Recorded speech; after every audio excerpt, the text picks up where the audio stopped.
Hello everyone, जय माता दी सभी को। कैसे हैं आप लोग? माता रानी की कृपा से स्वस्थ होंगे।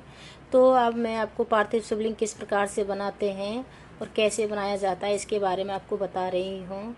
और पार्थिव शिवलिंग के क्या महत्व है पूजा करने में, इससे क्या फल मिलता है हमको। हमें ये मिट्टी ले लेनी है, इसमें गंगा जल युक्त मैंने जल मिला लेना है। गंगा जल मिला के तब इस मिट्टी को हमें ऐसे से गूँदना है।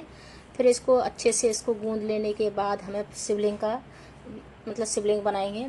हमने एक या तांबे की या उसकी पीतल की प्लेट ले लेनी है या परात ले लेनी है।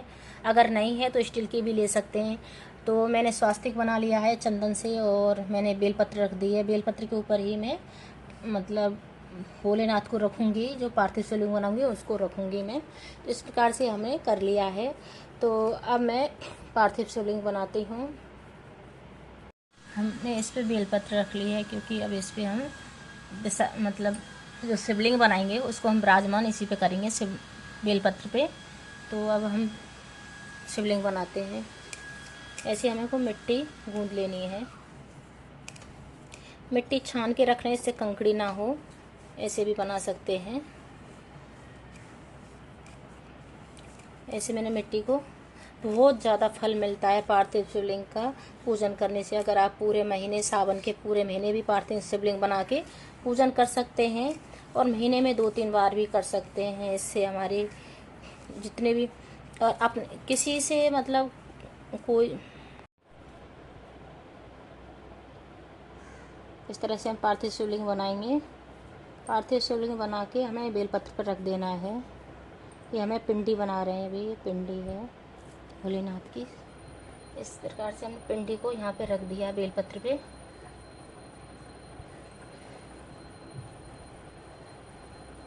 ऐसे बना लेनी है।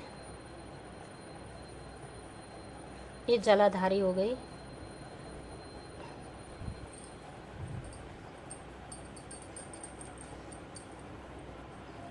थोड़ी सी मिट्टी चाहिए, ज़्यादा मिट्टी नहीं चाहिए। अब हम शिवलिंग बनाएंगे।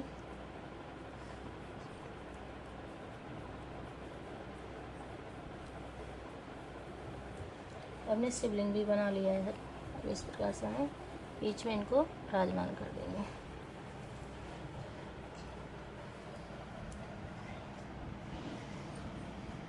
अगर आपको नाग देवता लगाने हैं तो लगा सकते हैं, नहीं सीधे भी पूजा कर सकते हैं, ऐसी कोई दिक्कत नहीं है। मैंने नाग देवता को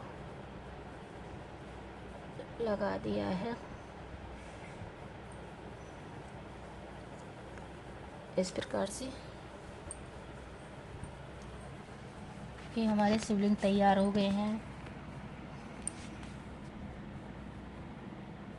राइट हाथ में गणेश भगवान होते हैं, ये कार्तिकेय होते हैं। यहाँ पे माता पार्वती होती हैं, और यहाँ हस्तकमल माता पार्वती के होते हैं, और नाग देवता है ही, और ये शिवलिंग है। इस प्रकार से शिव प्रभात पूरा हो जाता है।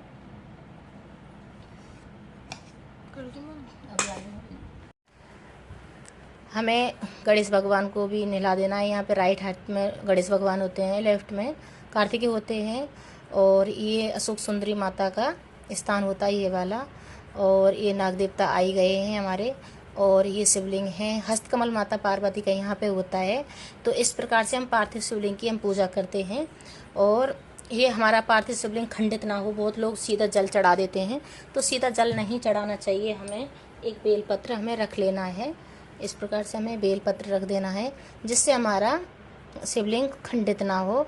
और शिवलिंग हमेशा खुद अपने हाथों से ही बनाएं, जिससे हमारे हाथों की जो रेखा होती हैं वो प्रबल हो जाती हैं, और जो भी हमारे कर्म होते हैं वो भी कट जाते हैं। इसलिए अपने हाथों से ही बनाना चाहिए शिवलिंग।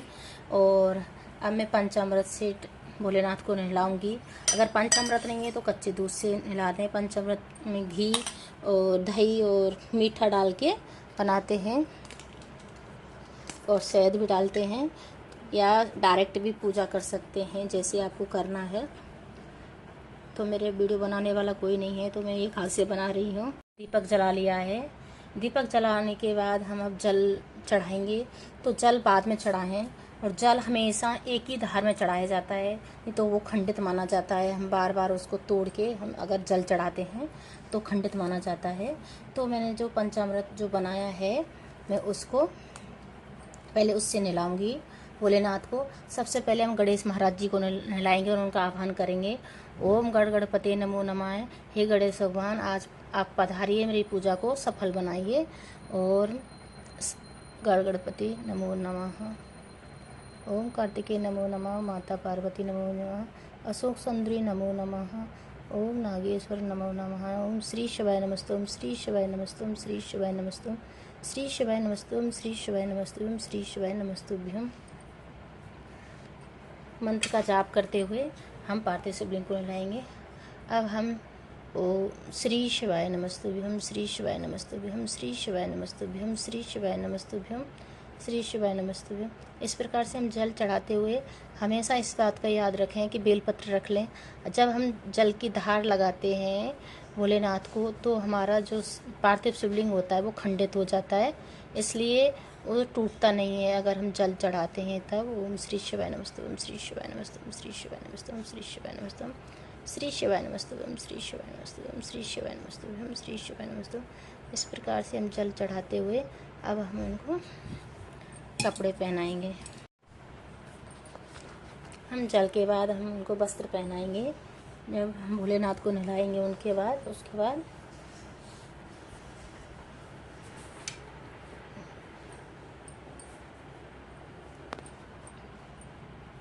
हमें ऐसे वस्त्र धारण करा देना है शिव परिवार को।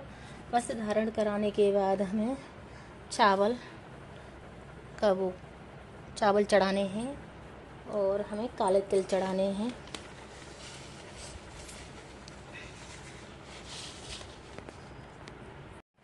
हमें पुष्प भी धारण कराना है। पुष्पों को हमेशा ऐसे रखना चाहिए। बहुत लोग ऐसे करके रख देते हैं, जैसे उनका पीछे से ऐसे कर देते हैं, तो मतलब भोलेनाथ कैसे समझेंगे। फूल तो ऐसे चढ़ाना चाहिए हमेशा। इस प्रकार से फूल चढ़ाया जाता है। बहुत लोग मैंने देखा है गलती करते हैं। तो भोलेनाथ को पुष्प चढ़ाने के बाद हमें अपनी पूजा करनी है। पार्थिव शिवलिंग का निर्माण हम ऐसे ही करते हैं, इसी प्रकार से होता है। तो आप इस प्रकार से कर सकते हैं। और ये भी मैंने जल जो उसके लिए लिया है, जो विसर्जन करूँगी उसके लिए जल लिया है। उसमें थोड़ा फूल और गंगा जल डाल लें, तब इसको हम जल को रखते हैं। तो अभी मैंने दुर्वा चढ़ानी है। ये गणेश भगवान को चढ़ा दी है मैंने दुर्वा। ये मैंने पार्वती को चढ़ा दी है और मेरे भोलेनाथ को चढ़ा दी है। अब हमें सीताराम या श्री राम भी लिख लेना है, या बीच में जो चंदन होता है पीला वाला वो लगा के हमें महादेव पे बेलपत्र चढ़ा देना है। इस प्रकार से बेलपत्र चढ़ाने के बाद हमें अशोक सुंदरी पे भी बेलपत्र चढ़ा देना है। और हमें चावल चढ़ाने हैं, हमें काले तिल भी चढ़ाने हैं। दीपक पहले प्रज्वलित कर लें, थोड़े उसके नीचे चावल का आसन दे दें अग्निदेव को भी बुलाने के लिए और महादेव को बुलाने के लिए। हमें एक लौंग भी चढ़ा देनी है महादेव पे। हमें लौंग का जोड़ा भी चढ़ा देना चाहिए, ये हमारी हारी बीमारियों को काटता है। हमें कुछ गेहूं के दाने भी चढ़ा देने चाहिए, 7, 5, 11। ये कमलगट्टा है तो एक कमलगट्टा भी चढ़ा देते हैं। वो श्री शिवाय नमस्तुभ्यम, श्री शिवाय नमस्तुभ्यम, श्री शिवाय नमस्तुभ्यम का जाप करते हुए। और कुछ हमें महादेव को जैसे इत्र भी चढ़ाते हैं, इत्र भी, भस्म भी, और जो भांग होती है वो भी चढ़ाई जाती है, इसको इत्र भी चढ़ाया जाता है।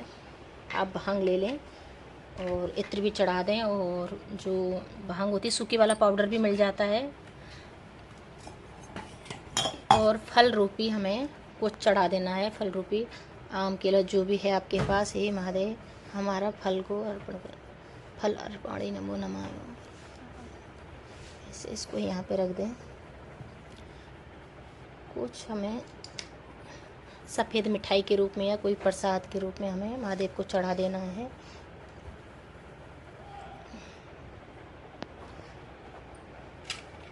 और हमें सावन के महीने में ये ज़रूर चढ़ाएं।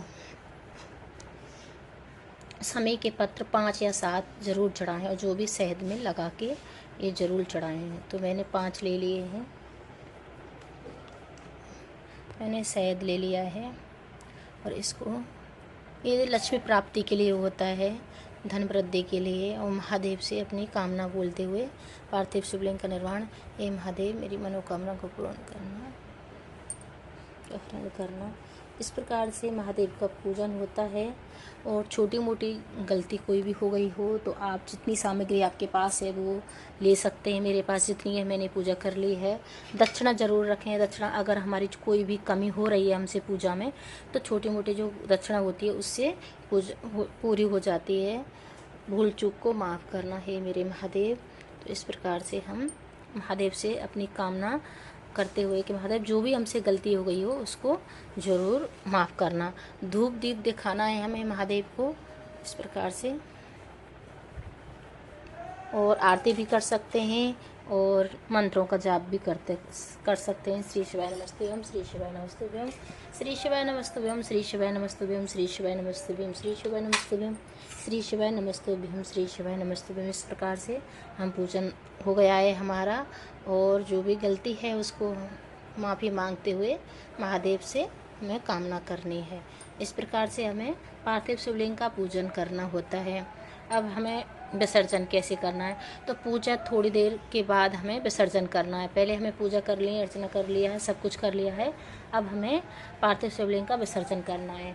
तो विसर्जन के लिए हमें ऐसे एक पात्र में थोड़ा बड़ा हो उसमें हमें पानी भर लेना है। उसमें कुछ पुष्प भी डाल देने हैं। और जो हमारा जो शिवलिंग है हम उसको उठाएं तो हमें जो अशोक सुंदरी का जो भाग है जलाधारी का, वो हमें दिखना चाहिए। इस प्रकार से हमें उनको विसर्जन करना है। महादेव से कामना करते उसको देखते हुए जब हम विसर्जन करते हैं तो जो हमारी कामना होती है उसको बोलते हुए हम विसर्जन करते हैं कि हे पार्थिव शिवलिंग, हमने इस कामना से आपका निर्माण किया था, वो हमारा काम पूरा हो जाए। तो इसलिए हमें इस प्रकार से हमें बोलना है। तो अब हम विसर्जन कैसे करते हैं तो इस प्रकार से दिखा। श्री शिवाय नमस्तुभ्यं, श्री शिवाय नमस्तुभ्यं, श्री शिवाय नमस्तुभ्यं, श्री शिवाय नमः। हे महादेव, जो मेरी कामना है उसको पूर्ण करना। जो भी आपकी बेटी से जो गलती हो गई उसको माफ़ करना। हे मेरे महादेव, ये वाला भाग हमें दिखना चाहिए जब हम विसर्जन करते हैं। श्री शिवाय नमस्तुभ्यं, श्री शिवाय नमस्तुभ्यं, श्री शिवाय नमस्तुभ्यं, श्री शिवाय नमस्तुभ्यं, श्री शिवाय नमस्तुभ्यं, श्री शिवाय नमस्तुभ्यं। और जितना ये जो सामग्री है हमें ये भी ऊपर से ऐसे ही सारा इसी बर्तन में हमें डाल देना है। और महादेव से अपनी कामना करते हुए इस प्रकार से विसर्जन होता है। जो भी हमसे गलती है महादेव उसको हमें माफ़ करना। है मेरे महादेव, अपनी बेटी को माफ़ करना। और ये जो जल है ये हमारे अपने मस्तक पे, कंठ पे और हमें अपनी इंद्रियों में लगा लेनी चाहिए। जो भी छोटा मोटा जो भी गलती है वो माफ़ी मांगते हुए इस प्रकार से हम पार्थिव शिवलिंग का विसर्जन करते हैं। और आपने मेरी सारी वीडियो देख ली है। जैसे भी अगर आपको मेरी वीडियो अच्छी लगी हो तो लाइक करें, शेयर करें, कमेंट करें और हर हर महादेव ज़रूर लिखें। आपकी दृष्टि सब। और हाँ, ये जो पार्थिव शिवलिंग का जो ये जल है हमने विसर्जन किया है ये किसी गमले में डालें, पैरों में ना डालें। इस बात का भी ज़रूर ध्यान रखें भाई। हमेशा ये अपने किसी गमले में अच्छी जगह पे ही डालें। और मिट्टी भी अच्छी जगह से लें, शुद्ध जगह से लें। कहीं से भी गंदी जगह से आप मिट्टी ना लें। पार्थिव शिवलिंग जब बनाते हैं तो कहीं से भी मिट्टी गंदी ना लें। इस प्रकार से हम पार्थिव शिवलिंग का निर्माण करते हैं। अगर मेरी वीडियो थोड़ी सी यूजफुल लगी हो तो लाइक करें, शेयर करें, कमेंट करें, सब्सक्राइब करें और हर हर महादेव सभी लिखें। जय माता दी। सभी को स्वस्थ रहें, खुश रहें, यही कामना है माता रानी से। जय हो।